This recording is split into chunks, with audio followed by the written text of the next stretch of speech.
Magandang araw sa inyong lahat! Ako nga po pala si Micaela Esmarticio na nagmula sa BEd 2B at ang video na ito ay tungkol sa PhET simulation. Simulan na natin. Ano nga ba ang PhET simulation? Ang PhET simulation ay isang online na tool na nagbibigay ng interactive na mga simulation para sa iba't ibang konsepto sa agham at matematika.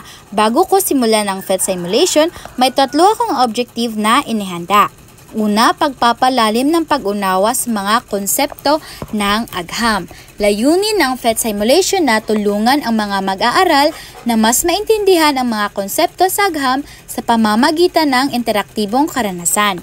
Pangalawa, paglina ng kasanayan sa pag-obserba at pagsusuri. Ang PhET simulation ay dinisenyo upang mapaunlad ang kakayahan ng mga mag-aaral sa pag-obserba ng mga pagbabago at resulta ng mga eksperimento, pati na rin sa pagsusuri ng mga ito. At ang panghuli, pagganyak sa aktibong pag-aaral. Inilalayo ng PhET simulation na maging mas nakakaengganyo at interaktibo ang proseso ng pag-aaral. Una, ang PhET simulation ay makikita dito sa Google. I-search lamang ito, PhET simulation, and then itap itong nasa unahan. Ang PhET simulation ay interactive simulation for science and mathematics. Hindi lang din sa science and mathematics, kundi na rin sa physics, chemistry, math, earth science, and biology. And then, pumunta tayo dito sa Explore Our Sims. May tatlo akong example na ipapakita sa inyo kung paano ba gamitin ang PhET. Una is, pumili lang kayo kung ano o saan kayo nga subject na magtuturo. Sa physics ba, sa chemistry, sa earth science o sa biology. Ang ipapakita ko ay dito sa math. Nakakatulong talaga itong PhET simulation sa mga teacher na nahihirapan kung paano nila ipapakita sa mga estudyante. Sa tulong ng PhET simulation is mas mapapadali na mas maintindihan ng mga students kung ano nga ba ang mga problems, kung paano nga ba mag-solve ng mga problems dito. Unang example ko na ibibigay is dito sa build a fraction. May topics, fraction, equivalent fraction, and mixed number. May sample learning goals, standard alignment, and system requirements. Itatap lang natin dito sa itaas at mag-wait tayo. Pwede kang mamili, build a fraction ba, mixed numbers, or lab. Ito ang una kong pipiliin. And then, may mga level din dito. Ikaw na mismo ang may mimili kung ano ang level na gusto mong isolve. Ipapasolve sa iyong mga estudyante. Since if you are an elementary teacher, then dun muna tayo sa mga easy nga level muna. Paano nga ba ito isosolve? Dito nakikita niyong bandang sa side na ito, merong mga circles like may color red, may color green, and may color blue. Ito ang mga question. And then itong sa 1, 2, 3 sa ibaba naman, ito yung given na answer. Paano nga ba ito isosolve? Una, ilang red ang meron dito sa circle?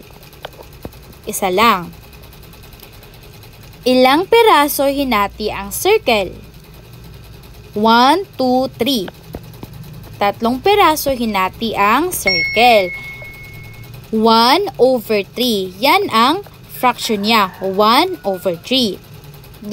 Dito naman, ilang green ang nakikita nyo? 2. Ilang peraso hinati ang circle? 1, 2, 3. Tatlo rin. Kaya, 2 over 3. Yan. Dito naman sa blue, ilang blue ang nakikita nyo? isa. Ilang piraso hinati ang circle? 2. Yan. Tama. Ganyan lang ang paggamit ng PhET simulation dito sa build a fraction. Tumungo naman tayo sa ibang topic sa math. May mga iba't ibang topic din na nakikita nyo dito. It's either a number play, na mga mga pang elementary talaga na mga topic. Ang next ko na mga ipapakita sa inyo itong number compare.